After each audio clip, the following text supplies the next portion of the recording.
Hello friends, गुस्ताख दिल के आने वाले एपिसोड में आप देखेंगे जिसमें आयशा को परेशान देख करके अधिराज आयशा से पूछने लगता है कि आज तुम घर पर गई थी ना, जरूर वहाँ पर कोई परेशानी हुई होगी।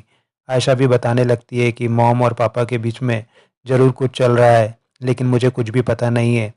पहले भी मम्मा और पापा के बीच में बहुत सी लड़ाइयाँ हुई है, पर मम्मा कभी भी इस तरह से घर छोड़ करके नहीं गई है और पापा ने भी मम्मा को कभी भी इस तरह से नहीं छोड़ा है। तभी अधिराज उसे समझाने की कोशिश करता है कि कभी कभी हमारे मम्मी पापा के बीच में कुछ पर्सनल बातें होती है और जिन बातों में वो बच्चों को इन्वॉल्व नहीं करना चाहते हैं, हमें भी इस बात को समझना चाहिए।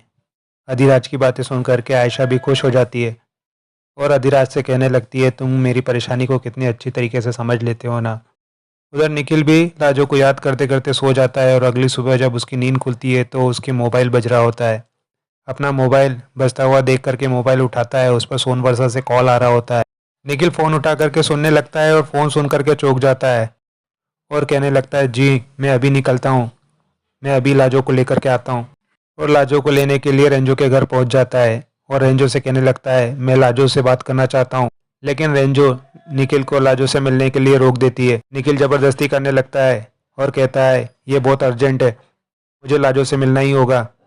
और ज़बरदस्ती रूम में घुस करके लाजो के पास जा करके लाजो से कहने लगता है, लाजो हमें अभी सोनवर्षा के लिए निकलना होगा। ये सुन करके लाजो भी परेशान हो जाती है और पूछने लगती है, क्या बात है, सोनवर्षा में सब कुछ ठीक तो है ना?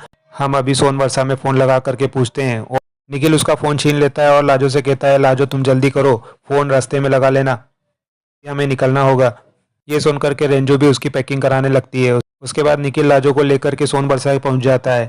लाजो निखिल से फिर पूछने लगती है, किसी का फ़ोन भी नहीं लग रहा है और कोई हमारा फ़ोन भी नहीं उठा रहा है सोनवर्षा में, और ना ही आप बता रहे हैं क्या हुआ है, आखिर हमारी तो जान निकले जा रही है। तभी लाजो गाड़ी से उतर करके अपने घर की तरफ देखती है, वहाँ पर लोगों की भीड़ इकट्ठा होती है। भीड़ देख करके लाजो निखिल से पूछने लगती है, हमारे घर पर इतनी भीड़ क्यों? मगर निखिल चुप होता है। लाजो सारी भीड़ को हटा करके घर की तरफ बढ़ने लगती है। तभी वहाँ पर उसे एक लाश कपड़े से ढकी हुई दिखाई देती है। लाजो लाश को देख करके घबरा जाती है। तभी हवा के झोंके से लाश पे रखा हुआ कपड़ा हट जाता है और लाजो को उसके बाबूजी दिखाई देते हैं।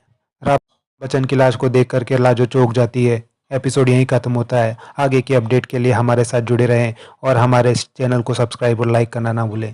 Thank you.